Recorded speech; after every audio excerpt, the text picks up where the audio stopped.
Greetings! Anton here with a bit of a special late night H3 VR video. We're gonna start off as always with a quick sound check. Make sure your speakers aren't up too high, especially at this hour. Wonderful. So why do we have this video right now? Well, tonight, or rather this morning's, Meatmas gift is a little complicated to operate, and so I figured in addition to the written instructions in the game, that I would make a quick video showing you how to use it. So, if you do not want that box spoiled, well, close this video right now. This is your last warning. Alright? Cool. So the gift for today is a Stinger missile launcher system. And so this is a little more complex to operate than some of our other weapons, as I mentioned. In addition to the Stinger, we've got some new additions here in the sampler platter, namely that we've got a bunch of, well, giant raw steaks with rocket boosters on the back of them in our airspace. So you gotta take those down. Those are weird. So, how does a Stinger work? Well, the way this works is that these are one shot. So we actually want to go ahead and put it into our shoulder and spawn lock it so we can sort of pull them out. We also have this battery coolant unit that goes in here. Don't plug it in just yet because this will only power the missile for about 45 seconds once you have plugged it in. So you don't want to do that until you're pretty much ready to engage with it. What we're going to do is we're going to put the unit in. We're then going to click the touchpad or joystick on the firing hand, which will engage targeting. You will hear a sort of noisy sound when this happens.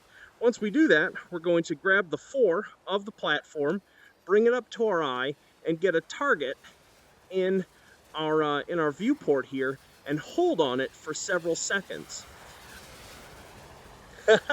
When the missile locks on, we'll hear the tone change, and that means that it's ready to go. Now, we don't want to necessarily pull the trigger just yet. What you then are going to need to do is click and hold the touchpad or joystick on the forward hand here while it's grabbing the front of the platform. This will unlock essentially the tracking camera on the missile, allowing us to actually move the angle that this is pointed at up to about 25 degrees, which is important because you typically want to tip this up a little bit because the rocket motor doesn't really engage until it's about 10 to 15 meters away. So let's go ahead and do this. So let's find a good intermediate range target.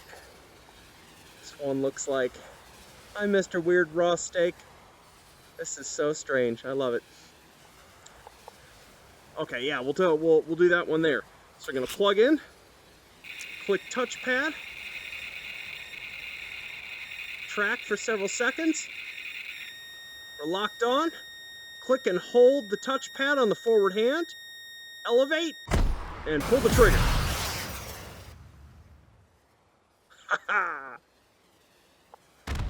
Boom! And that explosion reaches us.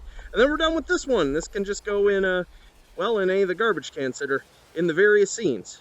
Pull out another, put in another BCU. Let's find ourselves another target. Where is it? Lost contact with it.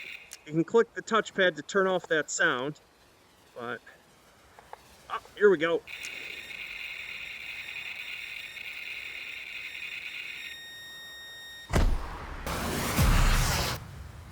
Boom!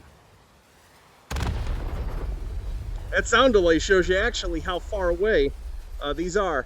For those of you who are interested in these kind of things, those flying steaks are actually as big as an actual F-18 is. Fun H3 facts.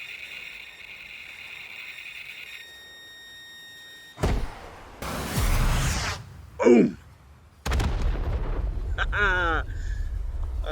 I don't see myself getting sick of this anytime soon. Let's do a long-range one if we can.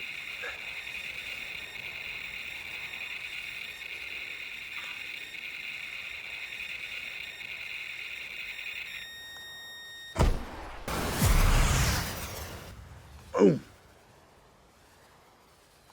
Good stuff. Good stuff. Well, folks, I hope you enjoy this. I'm over in the sampler platter doing this, but you can fire at the snowflakes in the Meatmas snow globe to get some practice. There are a little closer aspects, so you actually have gotta raise the launcher above them to have a good chance of hitting them. But obviously, in this scene, we're dealing with further distances. It's a little more fun.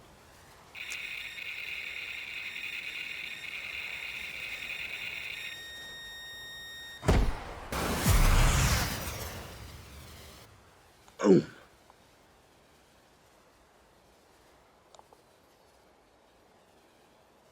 Oh, far enough away we didn't even hear the explosion. That means that was probably more than about 1,500 meters away. That's wild. Good stuff.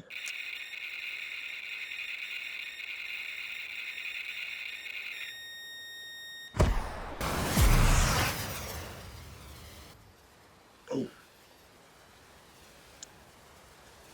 Hope you all have a wonderful evening and or morning. Peace.